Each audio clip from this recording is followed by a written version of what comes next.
En nuestro mundo, ocurren a menudo fenómenos inexplicables y hechos insólitos que, de vez en cuando, pueden originar los mitos urbanos más escalofriantes. La leyenda corta que estás por conocer a continuación es una de las más populares y extrañas que se han transmitido de generación en generación. Quienes lograron escucharla de fuentes fiables aseguran que esto ocurrió en realidad, y que la manera en la que el tiempo y el espacio transcurren frente a nosotros puede, de repente, torcerse de formas inexplicables. Nuestra historia comienza durante una mañana nebulosa, en medio de un pequeño pueblo enclavado entre las montañas. Allí vivía una familia compuesta por la madre, el padre y su pequeña hija, quien solía salir a jugar al monte, como el resto de los niños del lugar. Ese día, la niña pidió permiso a sus padres para ir a buscar bayas, pues tenía ganas de degustarlas en uno de los postres que preparaba su mamá. Sin ningún problema, los adultos la dejaron salir, no sin antes advertirle que se abrigara bien y darle una cesta para que pudiera recoger la fruta. Cuando la vieron salir por la puerta, feliz por la excursión que estaba a punto de realizar, no tenían idea del terror que les esperaba. Pasaron las horas, y se percataron, con nerviosismo, de que la pequeña estaba tardando demasiado en volver. Al principio, trataron de esperar, pensando que seguramente se habría entretenido con algo en el camino. Sin embargo, al caer la noche, decidieron buscarla, acompañados por algunas personas del pueblo, pero todo fue en vano. La niña había desaparecido. Las autoridades que llegaron para registrar la zona tampoco pudieron encontrar rastro de ella. Sus padres, desconsolados por la pérdida, se resignaron a vivir solos y no quisieron tener más hijos. La culpa por haber permitido que su pequeña saliera aquel día los atormentaba día y noche. Pasaron 50 años, y la pareja continuaba viviendo en el pueblo. Una mañana, notaron que una figura diminuta se acercaba a su casa. A medida que lo hacía, su miedo y sorpresa aumentaban a partes iguales. Aquella personita no era otra que su hija, quien se veía prácticamente igual que aquel día en el que desapareció. Tenía la misma edad, llevaba puesto el mismo vestido y los mismos zapatos. Incluso traía consigo la misma cesta que le habían dado para recoger sus bayas. Ninguno lo podía creer. La pequeña también se veía asustada. No reconocía ni la casa, que había cambiado con el tiempo, ni a sus padres, que ahora eran un par de ancianos. Por más que ellos trataron de explicar a la policía, tiempo después, que aquella niña era su hija desaparecida, ninguno de los oficiales les creyó, dando por hecho que se trataba de otra criatura.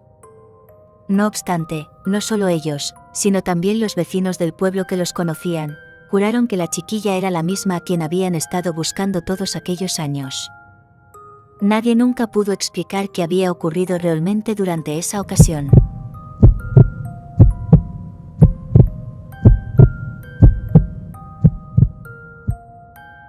El tren.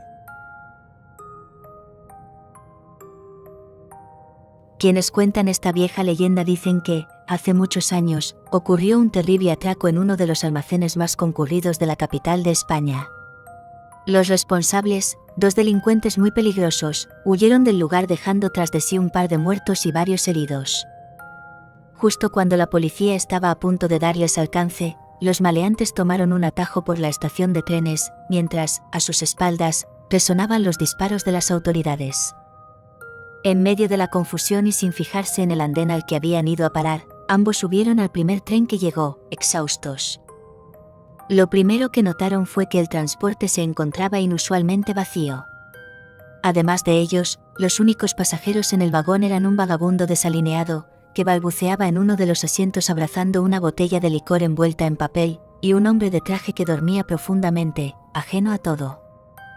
Apenas lleguemos a la siguiente estación, tenemos que bajar a toda prisa y correr hasta el próximo túnel, dijo uno de los ladrones. Seguramente la policía nos está esperando en la parada.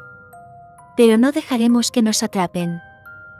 Habiendo trazado su plan de fuga, los dos se echaron a reír y se ocultaron entre los asientos, para no llamar la atención cuando se acercaran a la parada. Sin embargo, quedaron estupefactos al ver que el tren pasaba de largo por la estación, alejándose del andén donde ya esperaban varias personas. Y lo más extraño era que éstas no parecían darse cuenta de nada. «¡Malditos policías!», Seguro saben que estamos aquí y han ordenado al maquinista que no se detenga, dijeron, coléricos. De aquí van a llevarnos directo a la comisaría.